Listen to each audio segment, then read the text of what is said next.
శ్రీ గురుభ్యో నమః.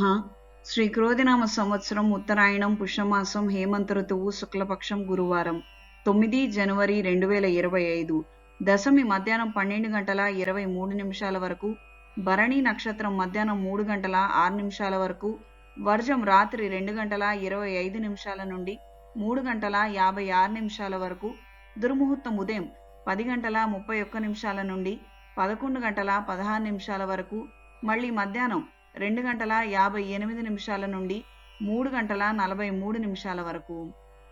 రాహుకాలం మధ్యాహ్నం 1 గంట 30 నిమిషాల నుండి 3 గంటల వరకు. శుభ సమయం ఉదయం 8 గంటల 30 నిమిషాల నుండి 9 గంటల వరకు, సాయంత్రం 4 గంటల నుండి 4 గంటల 40 నిమిషాల వరకు. ద్వాదశ రాసుల వారు ఈరోజు చేసుకోదగిన పూజలు: దక్షిణామూర్తి స్తోత్రం చదవండి.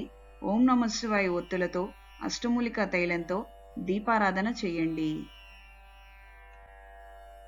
మేషరాశి: శుభకార్యాలకు సంబంధించిన అంశాలు పురోగతిలో ఉంటాయి. దూర ప్రయాణాలు ముడిపడతాయి.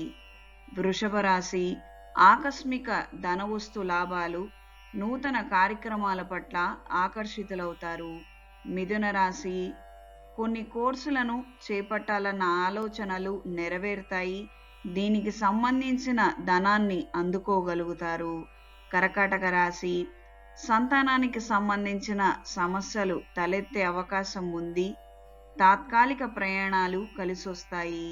సింహరాశి: శుభకార్యాలకు సంబంధించిన అంశాలు ఆఖరి నిమిషంలో మార్పులు చోటు చేసుకుంటాయి. వృత్తిపరంగా నూతన బాధ్యతలను అందుకుంటారు. కన్యారాశి: కళా సాహిత్యకారులకు కాలం అనుకూలంగా ఉంది. నూతన కోర్సుల్ని చేపట్టాలన్న ఆలోచనలు నెరవేరుతాయి. తులారాశి: ఎంతో శ్రమిస్తే గాని మంచి ఫలితాలు విద్యారంగంలో ఉన్న వారికి రావు. కాస్తంత అప్రమత్తంగా ఉండండి. వినోదభరితమైనటువంటి కార్యక్రమాలలో పాల్గొంటారు. వృశ్చిక రాశి: శుభకార్యాలకు సంబంధించిన అంశాలు ముడిపడతాయి. పెట్టుబడులకు సంబంధించిన అంశాలు అంతంత మాత్రంగా ఉంటాయి. ధనస్సు రాశి: క్రీడా రంగంలో ఉన్న వారికి మంచి అవకాశాలను అందుకోగలుగుతారు. మెడల్స్ సాధించే అవకాశం ఏర్పడుతుంది. దూర ప్రయాణాలు లాభిస్తాయి. మకర రాశి: సంగీతం పట్ల ఆకర్షితులవుతారు. మానసిక ప్రశాంతత కోసం వెంపర్లాడతారు. కుంభరాశి: తాత్కాలిక ప్రయాణాలు, దూర ప్రయాణాలు కలిసొస్తాయి. ఆధ్యాత్మిక చింతన, ప్రవచనాల పట్ల ఆకర్షితులవుతారు. మీనరాశి: ఉద్యోగంలో సమస్యలు ఎదురవుతాయి. తాత్కాలిక ప్రయాణాలు అంతంత మాత్రంగా ఉంటాయి.